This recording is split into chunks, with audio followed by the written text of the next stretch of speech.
Chapter 1. The afternoon sun hung heavy in the sky, casting a golden haze over the dusty road. Abeni pulled her cloak tighter around her shoulders, frustration brewing beneath her calm expression. Her cart, once sturdy and reliable, now stood lopsided on the side of the path.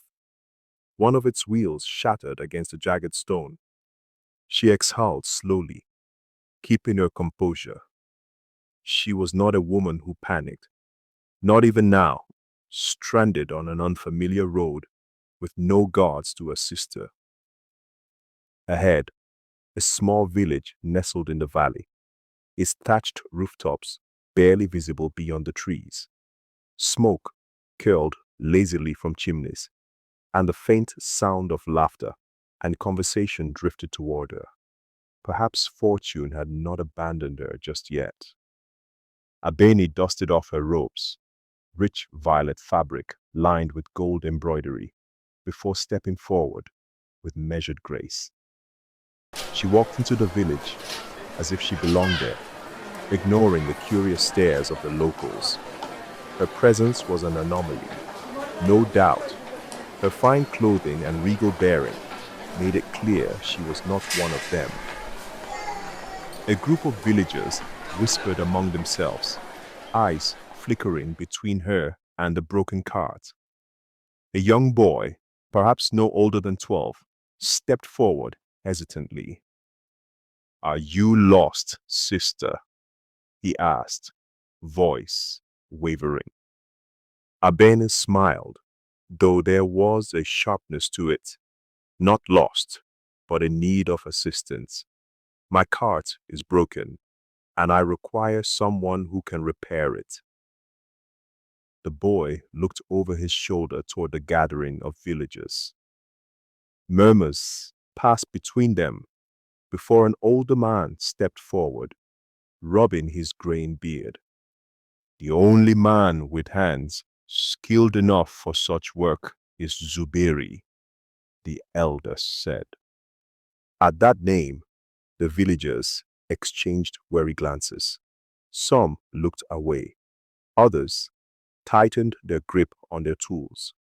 Abeni caught the shift in energy immediately. "Who is Zuberi?" she asked, already intrigued.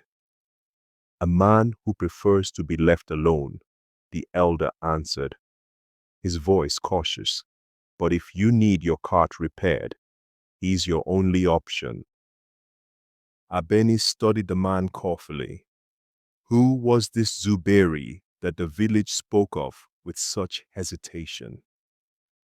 "Take me to him." The elder hesitated but nodded, motioning for her to follow.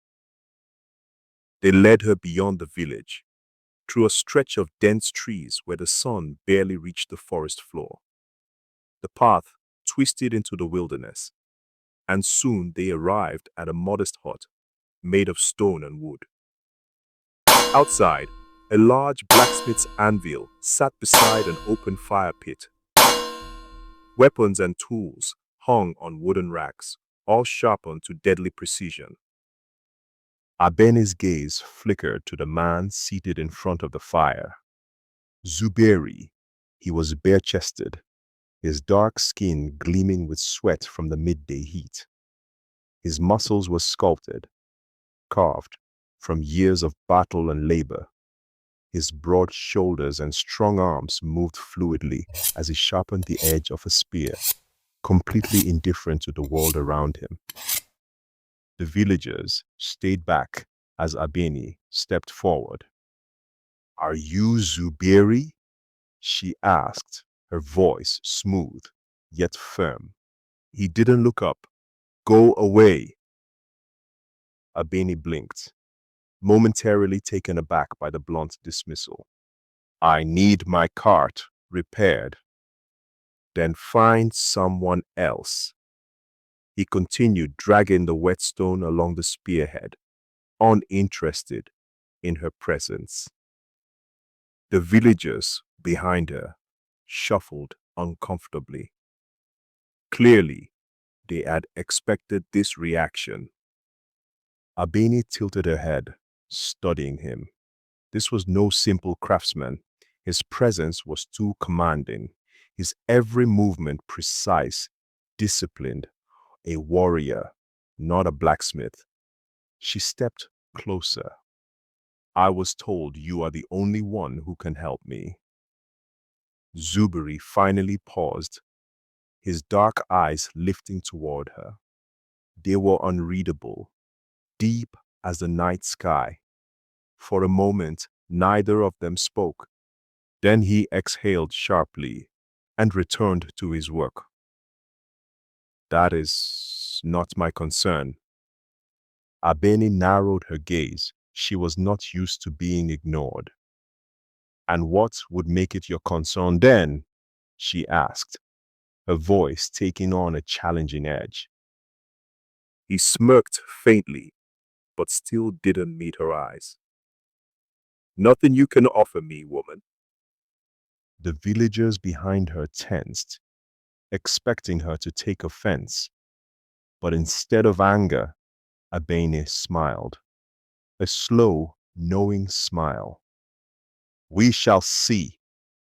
And with that, she turned on her heel and walked away, leaving behind only the scent of jasmine and the promise of something far more dangerous than a broken cart. A storm had arrived in Zuberi's quiet world. He just didn't know it yet. Zuberi watched Abeni leave, her confident stride never faltering. She was trouble. He could feel it. The scent of jasmine lingered in the air, irritating him more than it should have. Women like her did not belong in his world, dressed in fine silks, speaking with silver tongues, thinking they could command men like him. He should have ignored her completely, should have let her deal with her broken cart on her own. But something in the way she had smiled at him, as if she already knew she would get what she wanted, pricked at his pride. The villagers shuffled awkwardly, waiting for his response. When none came, they turned to leave. He should let her go, but he didn't. With a sigh, he sheathed his spear, stood, and called after them. Wait! The elder leading the group stopped, turning back in mild surprise. Abeni, who had continued walking without a second glance, paused but did not turn around. Zuberi rolled his shoulders, already regretting this decision. Where is the cart? Abeni turned slightly, just enough to glance at him over her shoulder. Her lips curved, not quite a smirk, but close. Follow me. Zuberi clicked his tongue, but grabbed a small toolkit before stalking after her. By the time they reached the broken cart, the sun had started dipping lower in the sky. Zuberi crouched beside the shattered wheel, running his fingers along the splintered wood. Fixable. He wordlessly set to work, ignoring the way Abeni watched him, arms crossed in amusement. So, she said after a moment, why does a man like you live in seclusion? Zuberi didn't look up. A man like me? A warrior. He paused briefly before continuing. I am no warrior, just a man who prefers silence. And yet, Abeni said, the villagers speak your name like a whispered prayer. Some with respect, others with fear. Zuberi tightened a bolt, his jaw clenching. Do you always talk this much? Only when I find something interesting. He grunted, focusing on the repairs. Silence stretched between them for a moment before Abeni's expression turned more serious. I know who you are, Zuberi. His hands stilled. You are the last of the royal bloodline. a descendant of the great warrior kings of Sundari. Slowly, he lifted his gaze to meet hers. Those men are dead. His voice was flat, but the undercurrent of danger in his tone was unmistakable. Abeni did not flinch. Not all of them. Zubiri studied her. She knew too much, and yet she was still here. Why? What do you want, woman? He asked, voice low. Abeni's gaze held his, unwavering. I want to see you reclaim your throne. The words settled between them like a blade pressed against his throat. A challenge. A dare. Before he could respond, the distant sound of hooves and shouting cut through the air. Zuberi was already moving.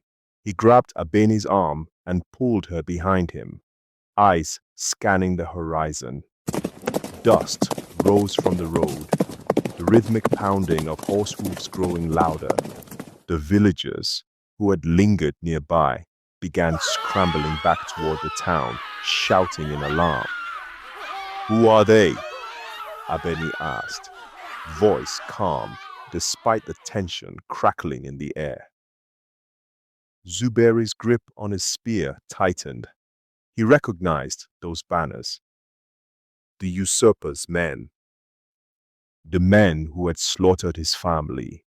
The ones who had claimed the throne of Sundari through blood and betrayal. And they were coming straight toward them. The approaching riders thundered down the dirt path, their black banners whipping in the wind.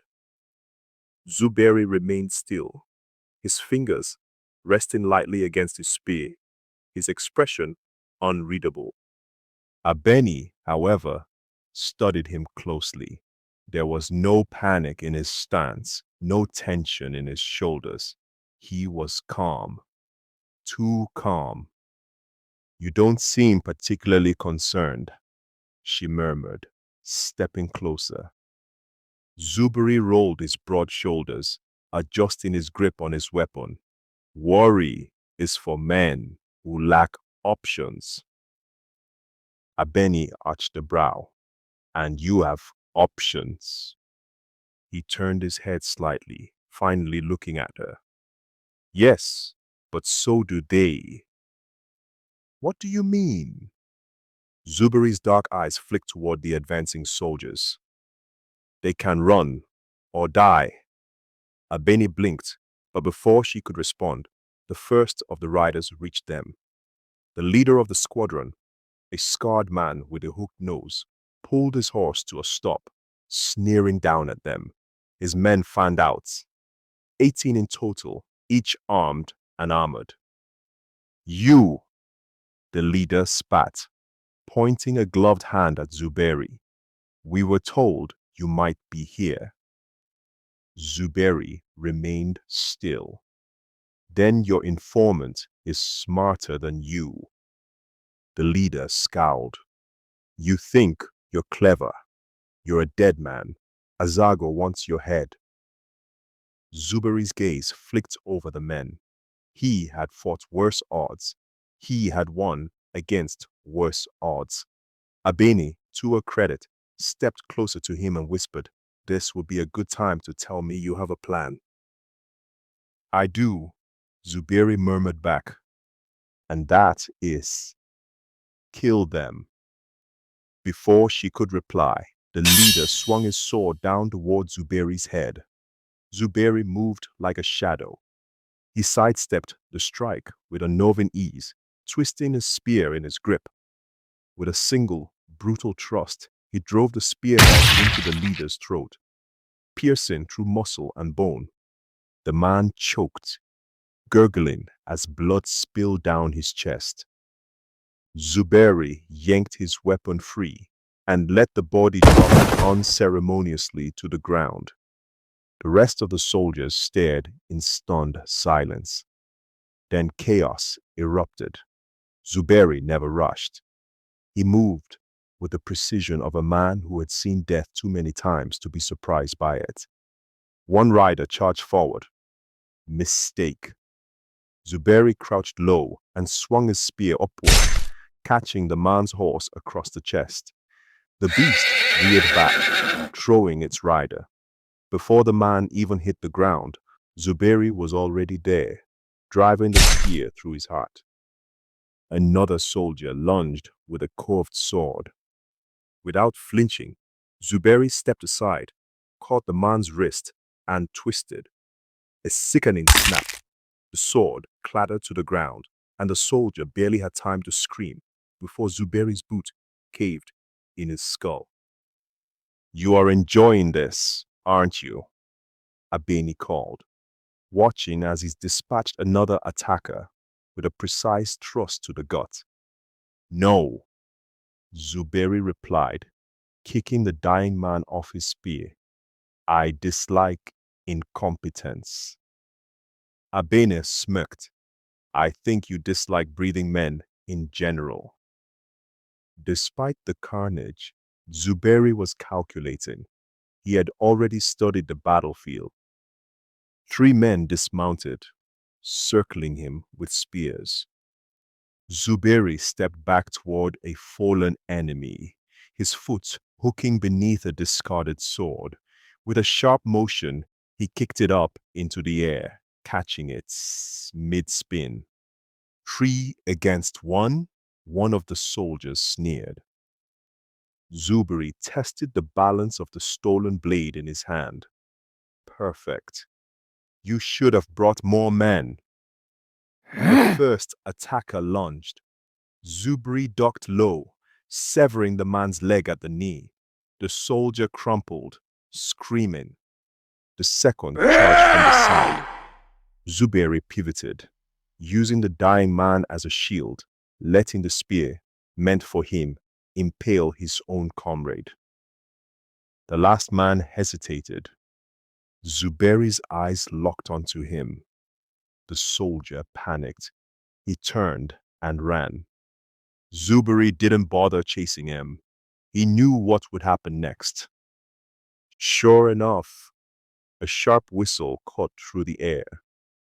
Abeni stood near a discarded bow, one of the fallen men's quivers, slung over her shoulder.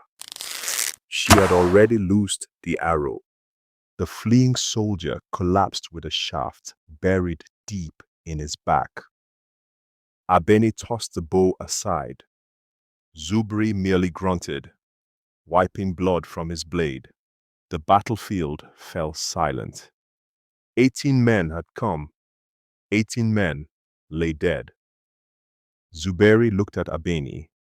She was calm, not shaken, not afraid. "You expected me to win," he observed. "Of course."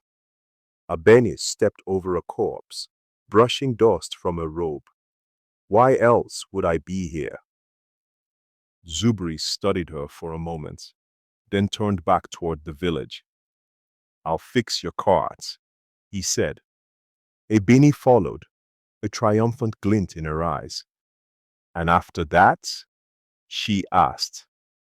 Zuberi didn't stop walking, didn't even look back. "Then we talk about a kingdom."